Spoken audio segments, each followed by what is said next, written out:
Okay, we're back in the studio for more Charlie Glock kinetics. This kinetic is called a maze thing. A maze thing. Obviously, this is a maze. And I urge the viewer to watch a steel ball come down, and it moves from the outer rim and ends up going down behind the center. This is one of my favorite inventions because the riddle was, how can you cause something down here to move upstairs? So if you look carefully, this is the clue. What happens now, this ball is going to move into the next thing, comes around, keeps going, doesn't go back to the outside, and ends up here going into the next one. Anyway, one of my favorites, and I'll let you start looking at that. This one is called Much Ado About Nothing, and if you look carefully at it, you'll see there's a little trolley car moving back here. There's some contraptions moving up and down. These things go up and down. And the balls go around and then go across an upper bridge and then go around again.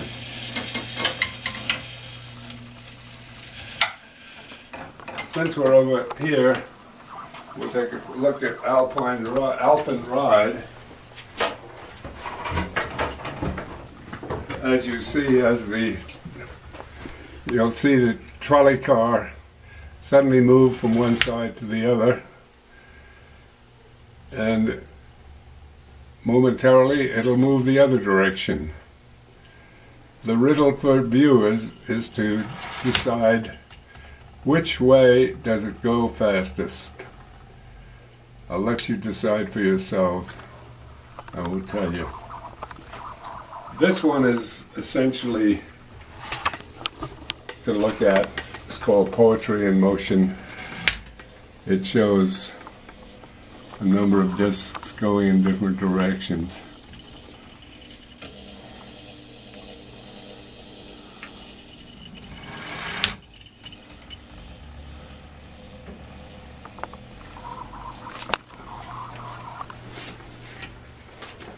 Most of them kinetics, in fact, the great majority of them are mechanically operated by motors. This one is mechanical completely.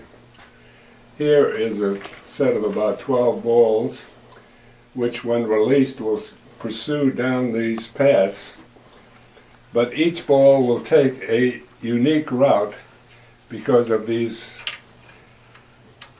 connections here, which allow them to go different ways, but they end up all at the end, at the bottom of the kinetic. Are you ready? To start the kinetic, I take my finger, push that up, and then it operates on its own. Notice that one went that way. Oops, that one that way. And as I told you, they'd all end up at the bottom, and that's what they do. This one is to illustrate levitation. I call it Levitatingly Yours number 2. There is another levitation you'll see shortly. And this disc is levitating, and it's rotating. And the solution to this, of course, as you undoubtedly guessed, is that it's a magnet. And there is also a magnet underneath, which is in opposition. That's why you have the levitational phenomenon.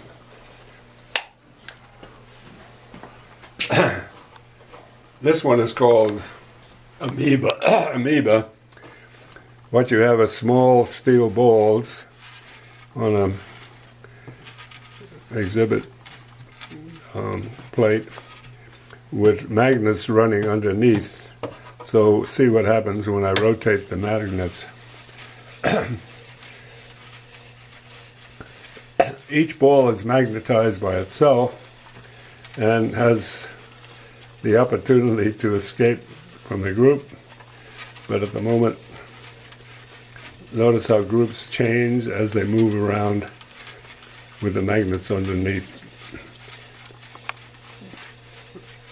being the cause of the movement. Anyway, people like to look at this for a while, but those who are looking at on film will see that what it's all about.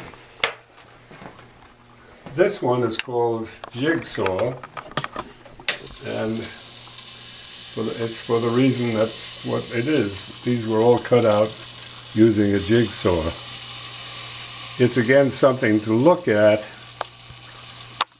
but when I have young people here, I ask them to look carefully at what's going on, and then I remove the 3 jigsaws. I won't do that now. Hand it to them in a random way and give them a prize if they can put them back properly so that the jigsaw will operate as you see it here. I have never had a guest who has been able to reproduce it properly.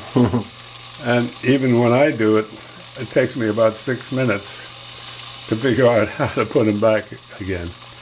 And right now it's off kilter. Okay, we're going to take a photographer break. All right.